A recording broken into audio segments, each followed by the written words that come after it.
Hi అండి, అందరికీ నమస్తే. Welcome back to our channel. నేను మీ లక్ష్మీ కుమార్. ముందుగా అయితే ఈరోజు వీడియో వచ్చేసి సొరకాయ గారెలు, వీటిని సొరకాయ అప్పాలని కూడా అంటారండి. చాలా టేస్టీగా ఉంటాయి, ఒకసారి ట్రై చేయండి. వీడియోని ఎక్కడ స్కిప్ చేయకుండా చివరి దాకా చూడండి. ముందుగా అయితే ఒక బౌల్ తీసుకొని మనం సొరకాయని తురుముకొని వేసుకోవాలండి. 2 మీడియం సైజ్ ఆనియన్స్, మిర్చి, అల్లం వెల్లుల్లిపాయ పేస్ట్, కొత్తిమీర, కరివేపాకు, పచ్చిశనగపప్పు 1 అవర్ నానబెట్టి తీసుకున్నానండి. 2 కప్పులు బియ్యం పిండి వేసుకోవాలి. 1 టేబుల్ స్పూన్ జీలకర్ర, 1 టేబుల్ స్పూన్ నువ్వులు వేసుకోవాలి.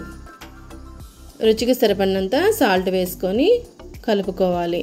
దీంట్లో సొరకాయలు వాటర్ క్వాంటిటీ ఎక్కువగా ఉంటుంది కదండి, మనం వాటర్ అవసరం అనిపిస్తే కొంచెం వేసుకోవాలి. దీనిలో నేను కొంచెం వేసుకున్నాను.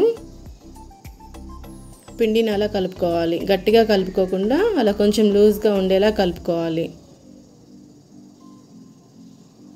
ఒక 10 నిమిషాలు పక్కన ఉంచేసుకోవాలి కలిపి.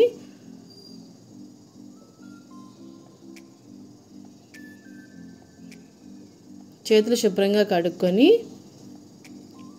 వీడియోలో చూపించిన విధంగా వాటర్ని తడి చేసుకుంటా మనం గారెలను ఒత్తుకోవాలండి. చేతితో అలా చేసుకోవాలి. చూసారా ఎంత నీట్గా వచ్చిందో గారెలు. ఇప్పుడు ఒక ఆయిల్ వేసుకొని, ఆయిల్ హీట్ అయినాక మనం చేసుకున్న గారెలను అందులో వేసుకోవాలి. చేతిని తడి చేసుకుంటూ గారెలు వేసుకోవాలండి. చాలా టేస్టీగా ఉంటాయి. తినని వాళ్ళు కూడా ఎంతో ఇష్టంగా తినేస్తారు. ఈ వీడియో కనుక నచ్చితే please like, share and subscribe. Thanks for watching.